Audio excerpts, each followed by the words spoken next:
Hello, everybody, and welcome back to another great edition of my Grue Rume Show.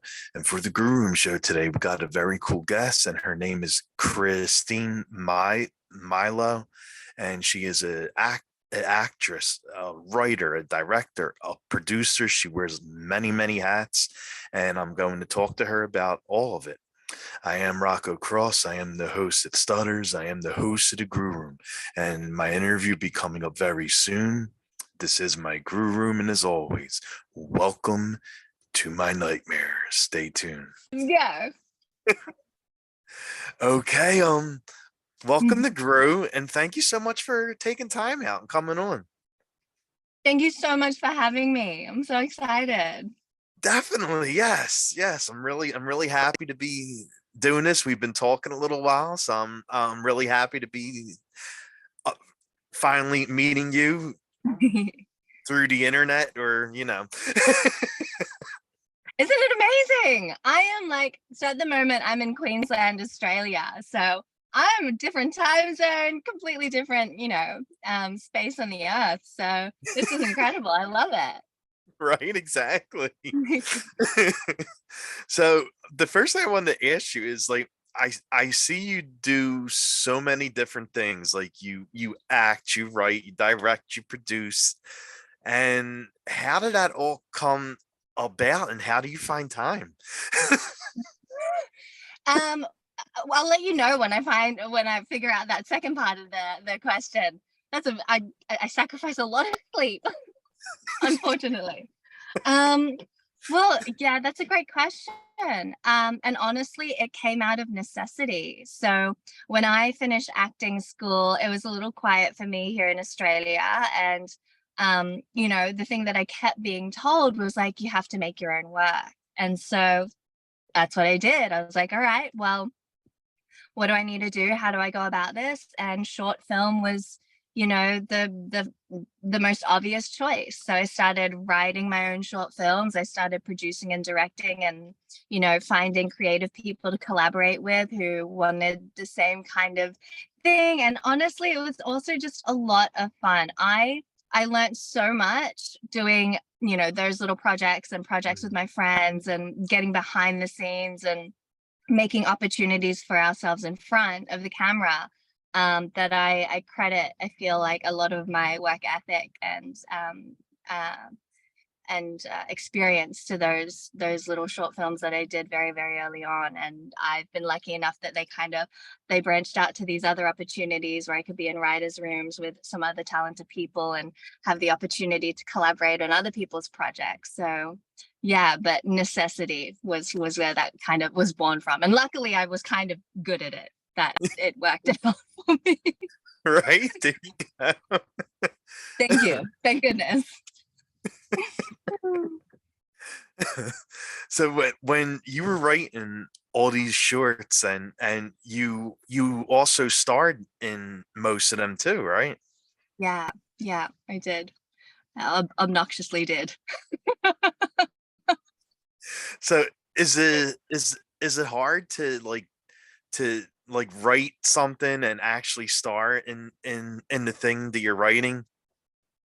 It depends. It totally depends on the project. So, I guess the benefit is, like, when you're writing it, you have the idea of what you want to bring to set. So what your finished product will hopefully look like. But what you also hope for is by the time you actually get on set and you're working with other people, that changes and becomes better. So it can be a bit twofold where you're like, I'm so attached to this idea. I saw it. This is how I imagined it to be. And you get on set and it's either not working out or it's not the best option and you have to kill it, which sucks.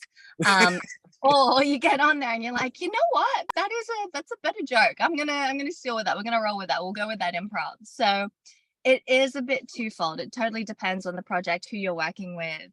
But at the end of the day, ultimately, it's like, what is the best thing for what we're trying to do today? What's the story? How do we serve the story the best?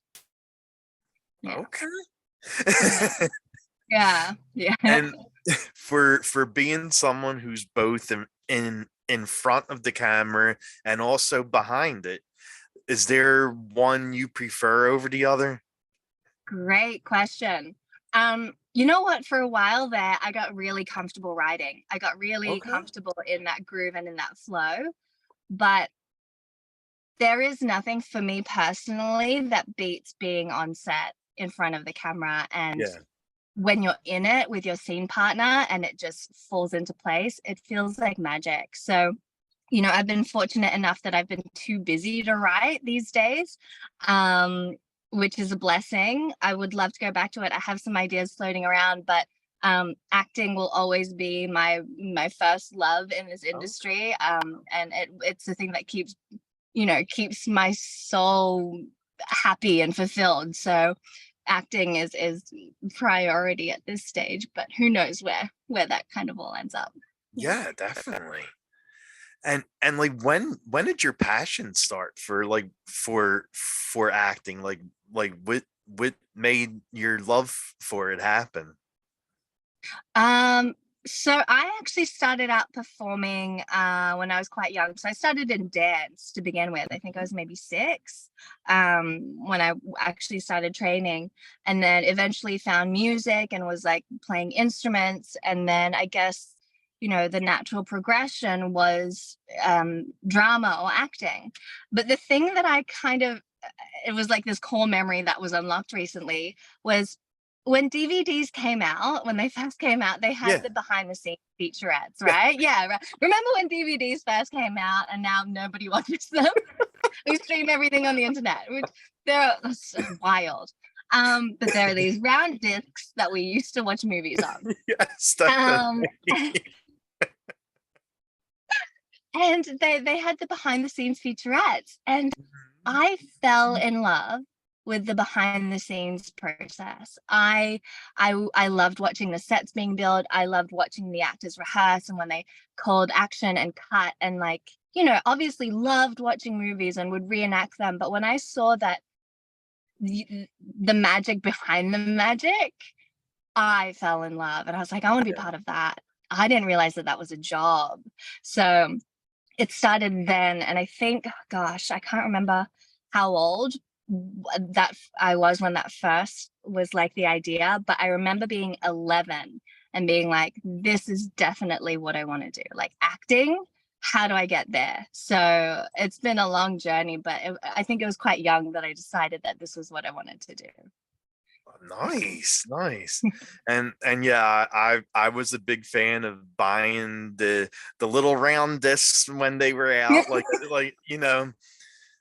as soon as the movie came out, like it would have to wait to go on it, and as soon as it came on it, you ran out to the store to buy it, and it like you said, it had all the Yeah. behind the scenes and interviews with the The cast, and interviews, yes. yes, Yeah. oh my god, that was so much fun. I used to love that.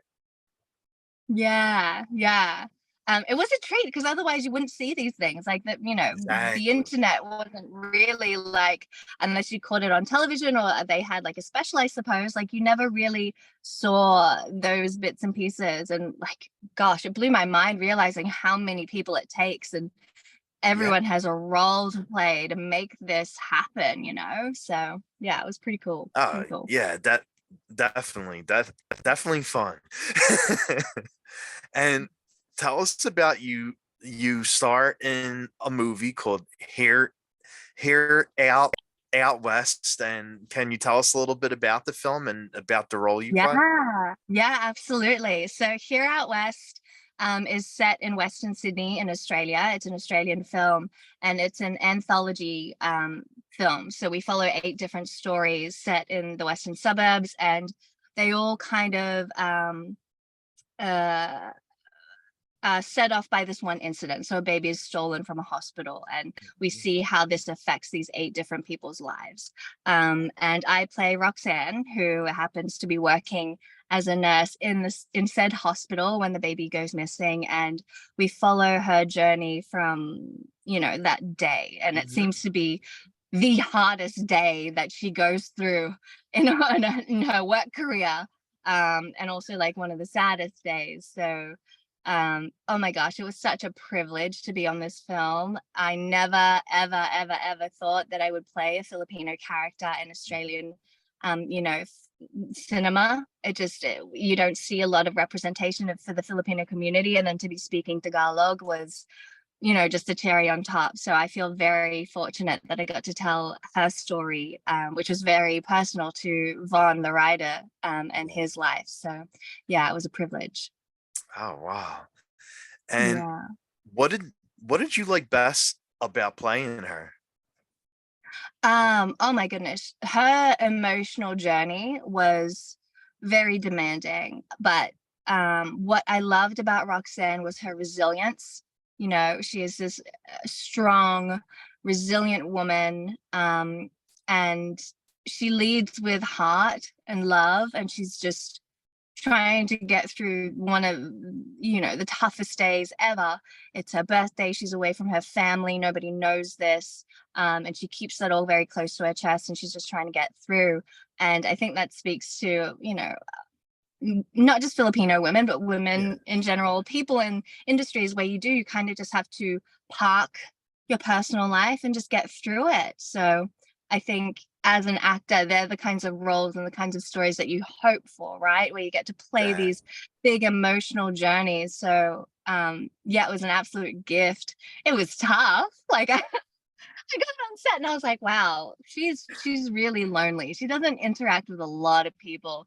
And we're doing these big scenes and it's like they're emotionally taxing, but that's the work that we kind of sign up for. And there was a beautiful story to tell. Yeah. Oh wow. Okay. Yeah. And was this role special for you? Because you were saying earlier how you're playing a Filipino character in a film. Mm. Like was this role special for you? Absolutely. Yeah, absolutely. Um, like I said, I never thought I'd have the opportunity. Um, to be honest, diverse representation in Australia is still we're on our way, but for a long time there, it was lacking, which is why I had to create my own work once I finished, acting school. The opportunities were not there. And it is getting better today, but I never thought we would see authentic Filipino representation in that way. We're not like a hugely visible, I guess, Asian community in film and television here. So yeah, when I got the script and I read it, and it's like, obviously Filipino nurses are very big in any hospital. You'll find them there. It's a big part of our culture and the migrant workforce. But to be one of four in a film, and an Australian film, was deeply special. To be speaking Tagalog in an Australian film was something that's quite rare. So I felt a huge amount of responsibility to get it right. Um, but also I think the thing that like I really that kind of hit home for me was like, this is my first feature film, and my family get to see me play a Filipino character, speak the language, represent so many.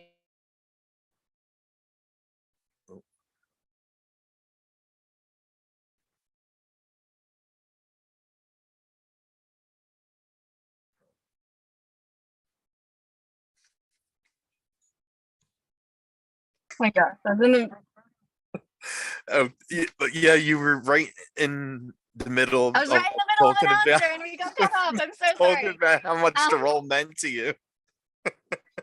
nothing special, nothing profound. So let me just jump right back in. um Goodness. But yes, look, Roxanne and Here Out West was such a gift. And I think where I left off was, yeah, to be able to share with my family that this was my first feature film. And it's a Filipino character and representative of their friends' stories and our community was, I think that was the part that really hit home when I was sitting in the cinema watching it with them. And, they've always been so supportive of this journey for me. But I think it was just another level that I didn't realize until we were there in the cinema and watching it together. Yeah. Oh wow. Yeah, that must have been like something great, just sitting there with your your family and watching this on Mm, screen, like, yeah, that definitely had to be something special. yeah, yeah, yeah. And then to get the approval of like, yes, the Tagalog was good, because I honestly a little bit rusty not having anyone to practice with. Like I lived, not at home with them, and yeah, if you don't have anyone to speak to, it kind of goes. So yeah, it was jumping back into that and making sure I did that justice. That meant a lot to me. Nice, because Yeah.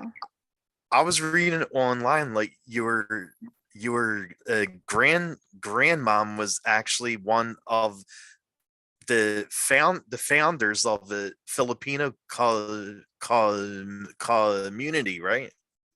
Yeah, correct. Yeah. So I found that out recently too. I grew up in the Filipino community performing. So, Hmm. I mentioned that I started dance at 6.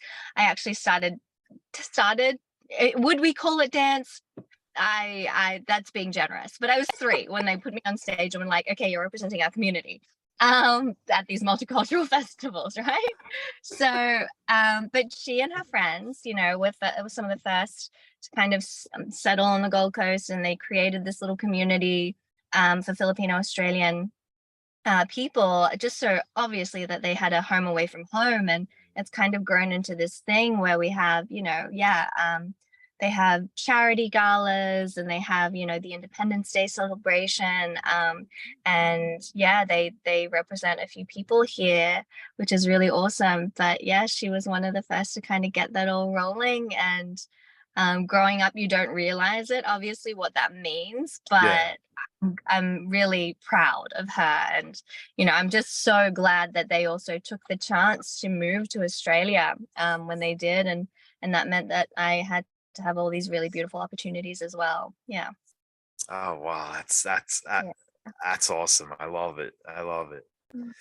And I see you also play in a television show called It's a Cult, and you play Mia. And it's not just one episode; you're in many of them. So what's your experience like filming the show? Yeah, oh my goodness, it's a cult. So that one is, I think it's a web series that's now available on YouTube, and I encourage everyone to go see it.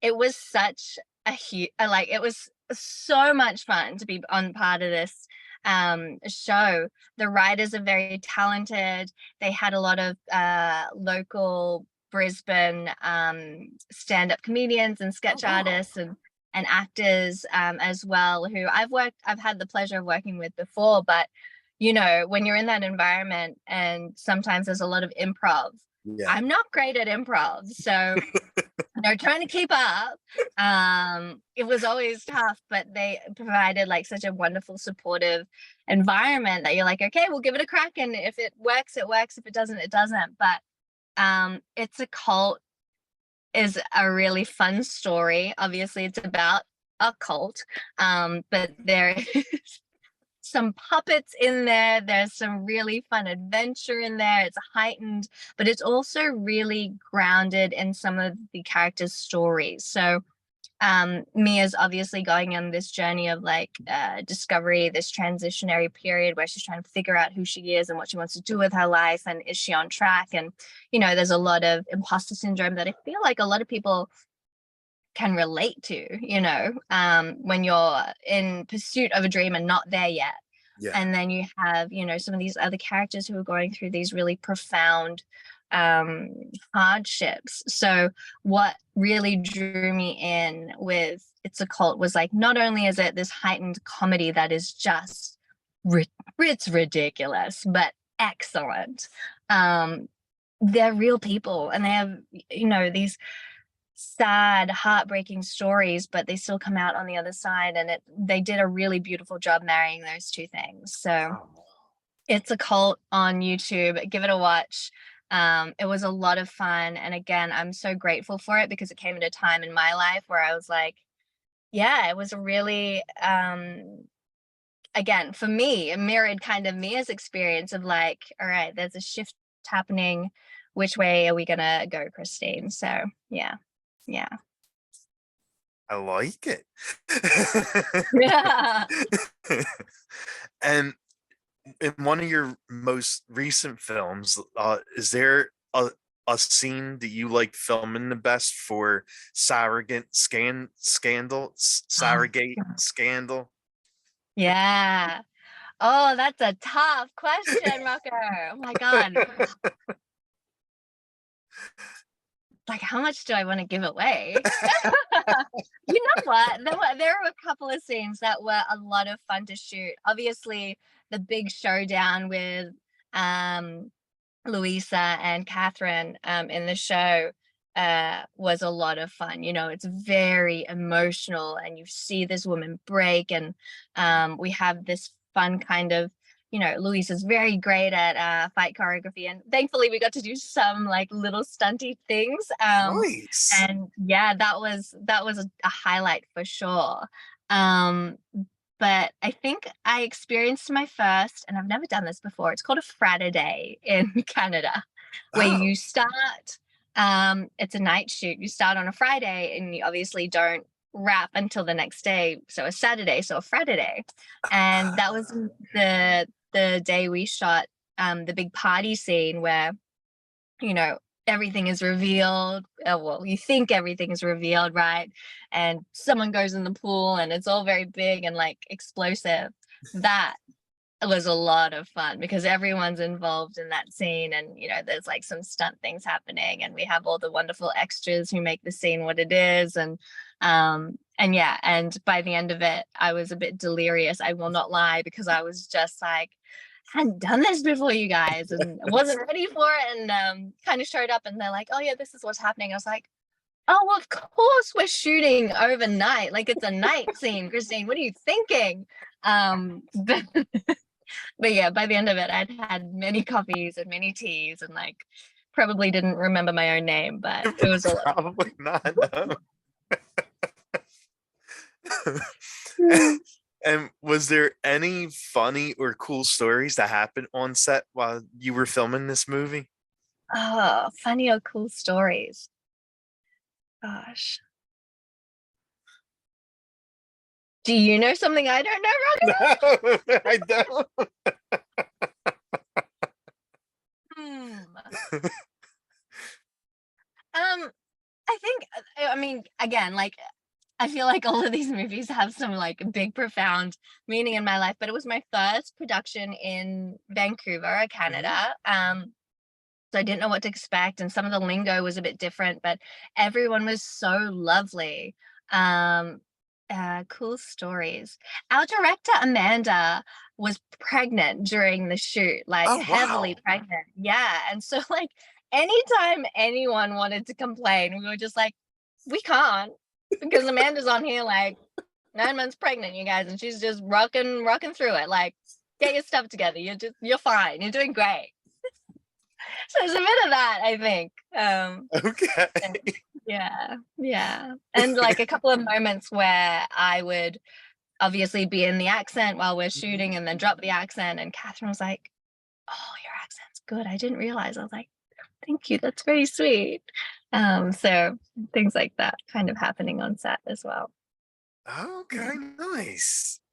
And what do you when you're on set for like films or TV, what do you like doing between takes when Mhm. when you have all that like downtime waiting to be seen?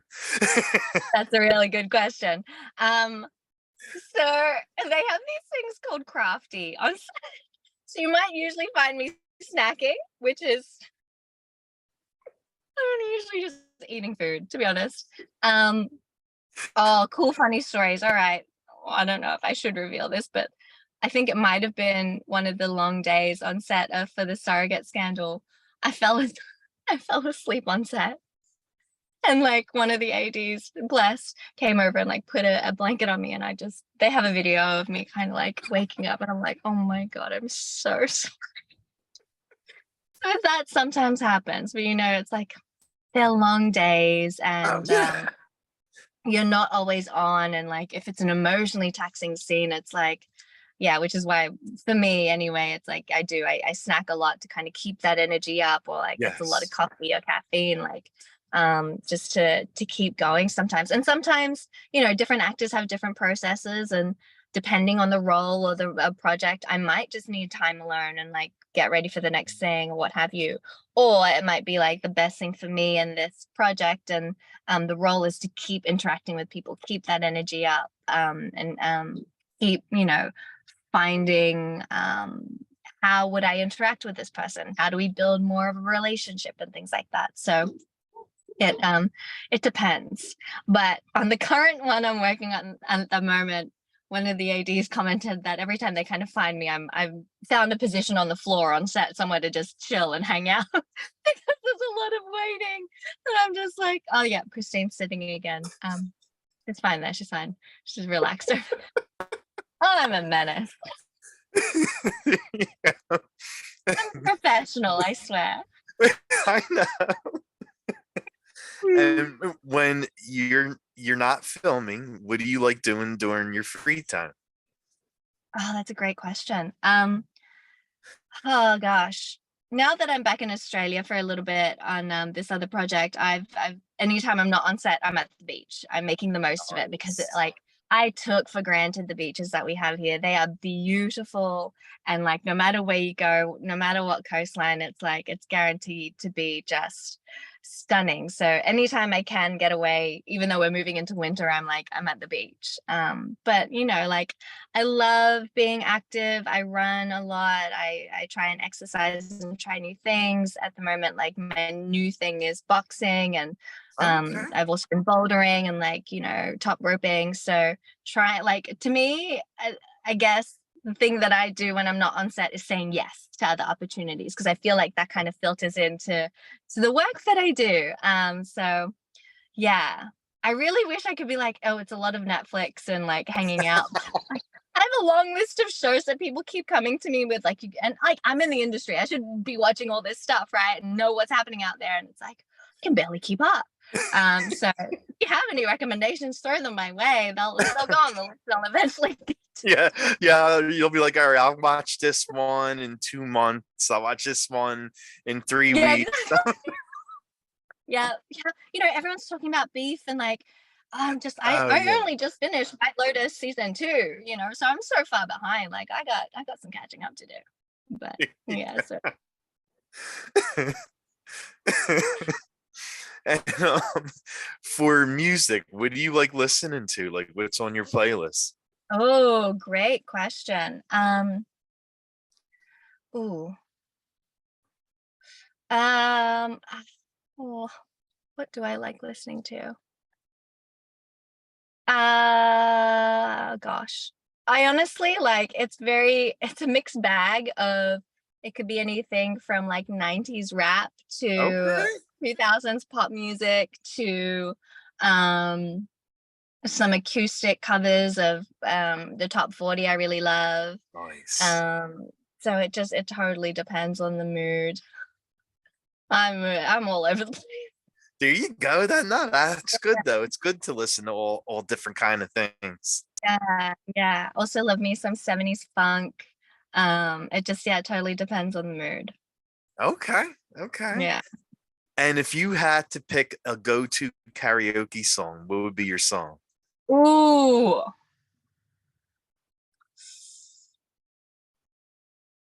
Oh my gosh. Go-to karaoke song.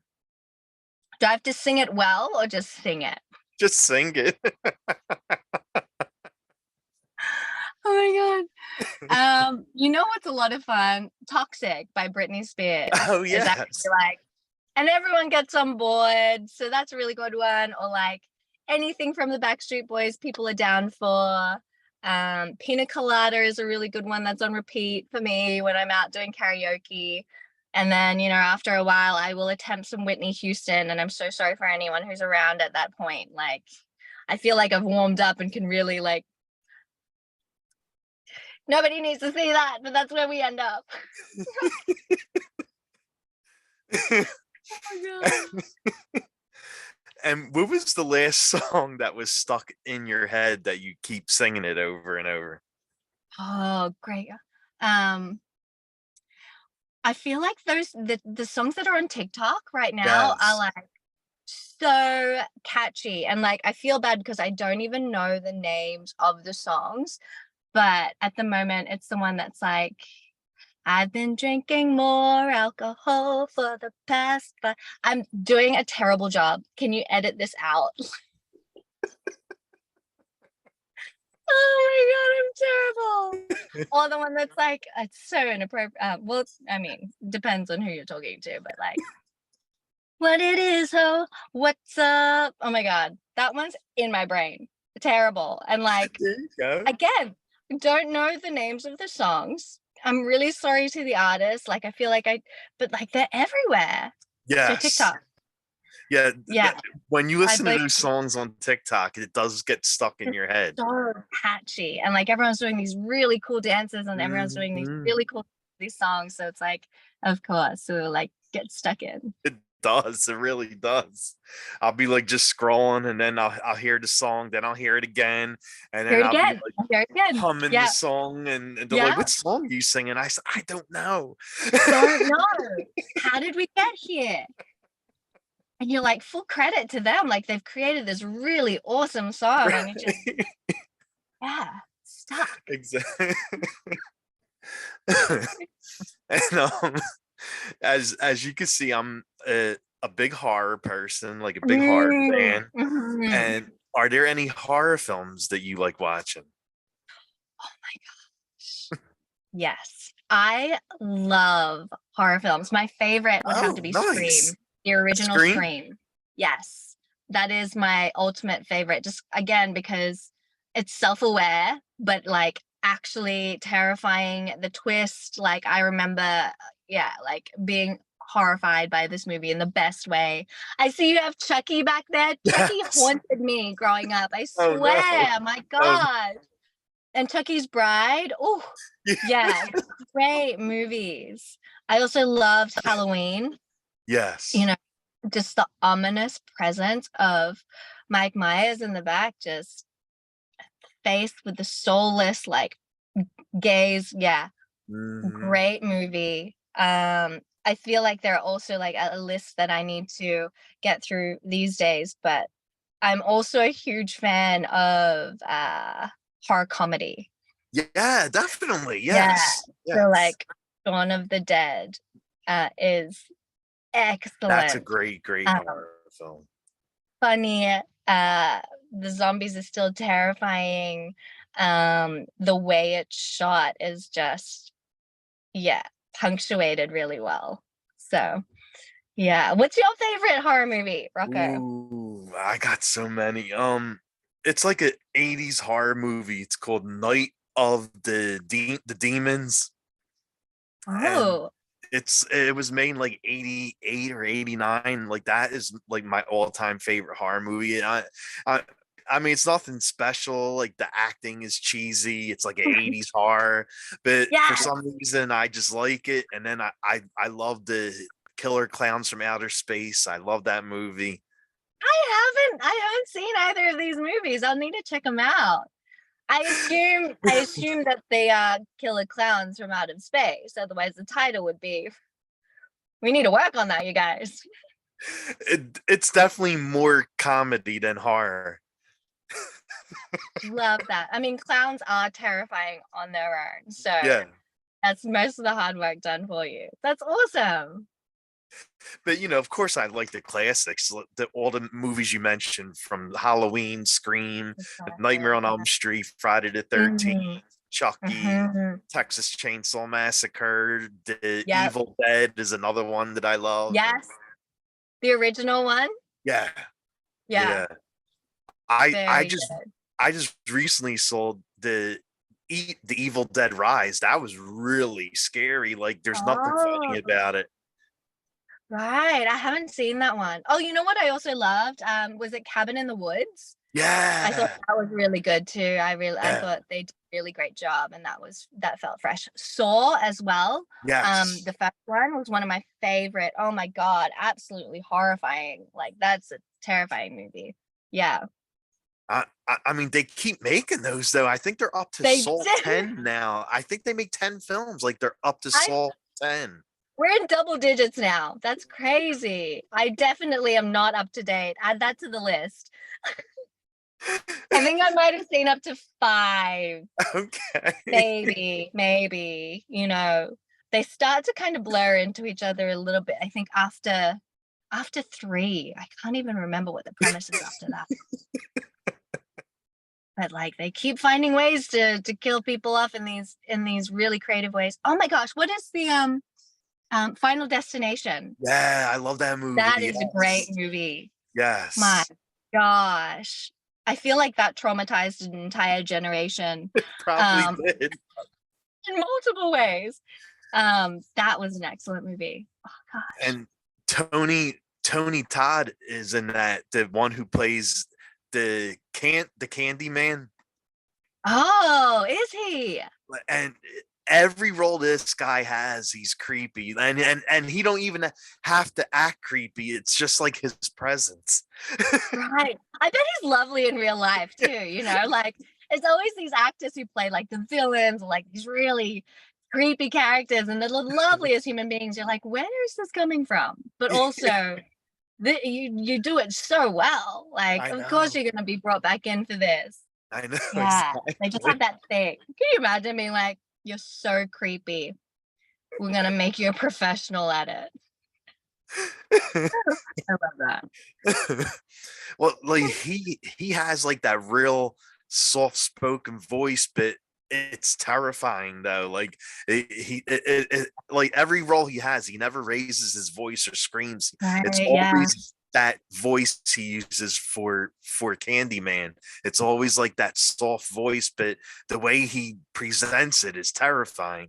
Yeah, I think that's it, when you're in, or you're watching something, you don't have to act, Yeah, you know, like, the big bad or like the villain. If you just are, yeah. it's, yeah, a different kind of powerful, I think. So, yeah. Oh, chilling.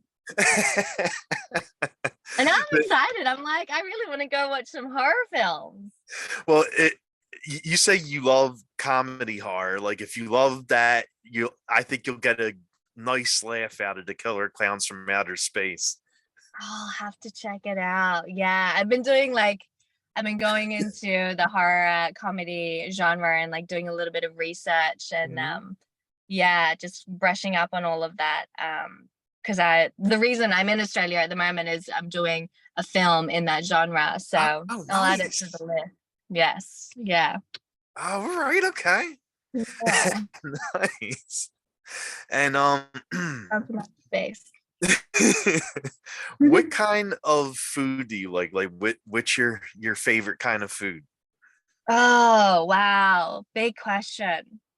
Because I loved a little of everything, I guess. I mean, I feel like that's just my general life vibe at the moment. Um, what do I go to? I mean, I feel like a really classic one for me is pizza. I love a good margarita pizza. You're on the East Coast, Yes. right? My Yes. gosh, like I was supposed to be in New York a couple of weeks ago and I was like, I cannot wait for a New York slice. Like I just good pizza. The pizza is Um, great there. It really is. Yeah, and, like, it's $2, it's on every corner, and you're gonna get, like, a decent slice of pizza. I love that. Um, but, I mean, Mexican food as well when I'm in Los Angeles is amazing, and, of course, I love a whole variety of Asian cuisine. Vietnamese food is some of my favorite, Japanese as well. I honestly like a little bit of everything. I Okay. don't think and I don't think there's anything I've kind of come across that I haven't enjoyed. Very rarely, but I'm always like willing to try. I feel like food and cuisine is a really great way to experience new cultures. So Oh that's why yeah, I'm always definitely. yeah, yeah. Nice. And what about like what's your drink of choice? Like if you're at the bar doing karaoke. What do I need to get me to that Whitney Houston level? That's dangerous information to know. That is dangerous information for people that know about me. I'll be out and people will be feeding me drinks. It again, I love a good beer actually. So a good beer will you'll find me with at a bar, or oh goodness, a tequila soda. I feel like that's very basic, but a good tequila, you know, just as on its own is great. Or if I'm feeling like really boss that day, straight whiskey. You Okay, might there find you me with a go. straight whiskey. Yeah, All yeah. right. So um, or maybe I should just stick to water so we play it safe. Soda water. So my favorite is Jack and Coke. Like that's my favorite drink. I Nice. love that drink. Yeah, Nice. kind That's of a want classic. one now. That's a classic. Your time zone. It's at least 5 p.m. where you are. Yeah, I it's still gotta wait. 7:45 where I'm at right now. Nice. Definitely go get that Jack and Coke. Definitely, yes. And is there anything coming up for you that you would like to plug or talk about or Oh my god. Yes. It's always so funny to like plug something. But I feel like I've mentioned it a couple of times in passing in this interview anyway. I'm in Australia at the moment, and I feel again like so grateful to be home and be working, like such a dream. But I'm working on a film called, and you'll love this, Rocco, actually. I feel like you would definitely see this. It's called okay. Zombie Plane. Oh, okay, I'm With sold already. right? Couple of guesses on what this movie is about. Yeah, But I think I yeah, so have it's an a movie. idea.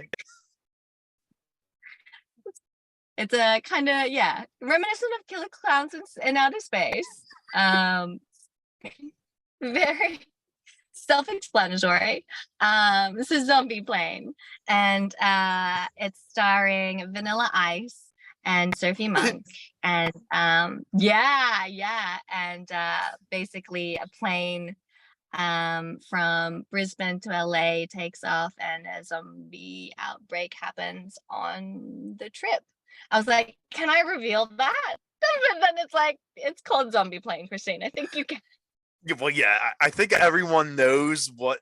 Like, if you're calling it that, they're gonna know that zombies are on a plane, and they somehow the zombies become zombies while they're on the plane. On the plane.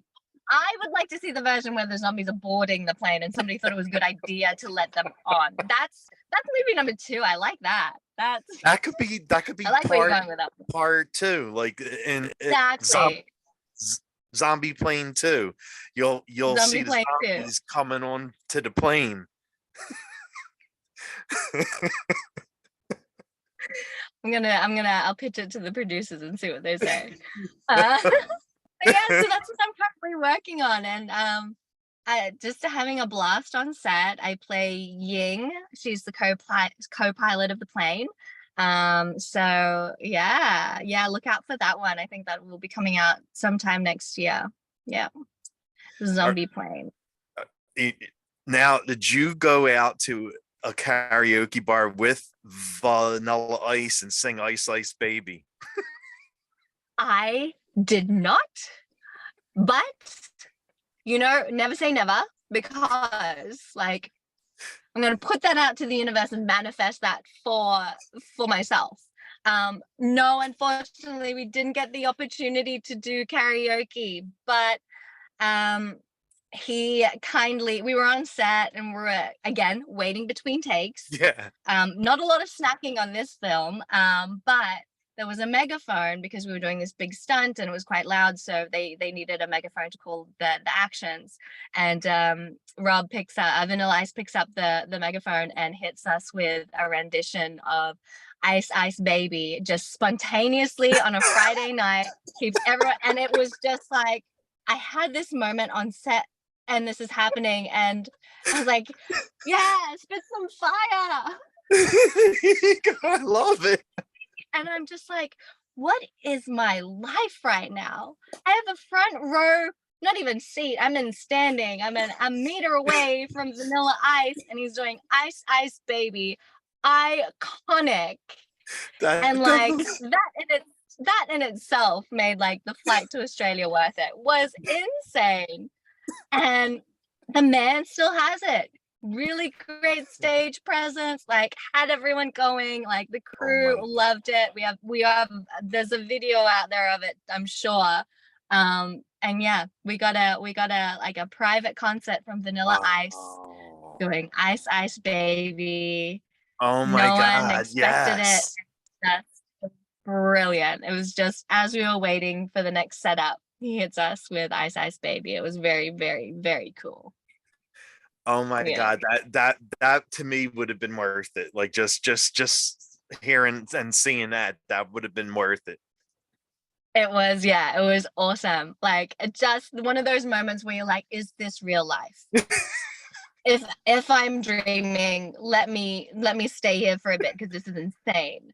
Um because yeah, I still don't think my brain has processed it. It's Yeah, that was Vanilla that Ice. was And Vanilla he Ice. did I Ice Baby on set with a megaphone. Yeah. It was so awesome. And he is so lovely. And like I'm so excited for people to see him in this film. I think he Oh, does a great job. So does Sophie. They are both just hilarious. So I think it's going to be a really fun watch. Yeah. And who man. doesn't love a zombie movie? Like, I know yeah, exactly. yeah. I you know I was just thinking that when you were talking about Vanilla Ice, how Michael Jackson does Thriller while the zombies are all dancing with him. Oh Vanilla Ice yeah. teaches them the ice baby dance while they're on the train, while they're on the plane. Oh my gosh, you are a genius. I'm gonna again zombie plane 2. That's what we're gonna do. He's gonna teach a dance class. He's gotta teach them. Teaching- And we'll do a music video on the plane. And then the zombies realize that there's more to life or not life than eating brains, and they right? could have a career in the That- entertainment industry. exactly. See that? They, Oh my yeah, God, this is all going to be in the anything second is film. possible. Anything is possible if you just stop eating brains and believe Yes, for a minute. exactly. Just And where can fans follow you at?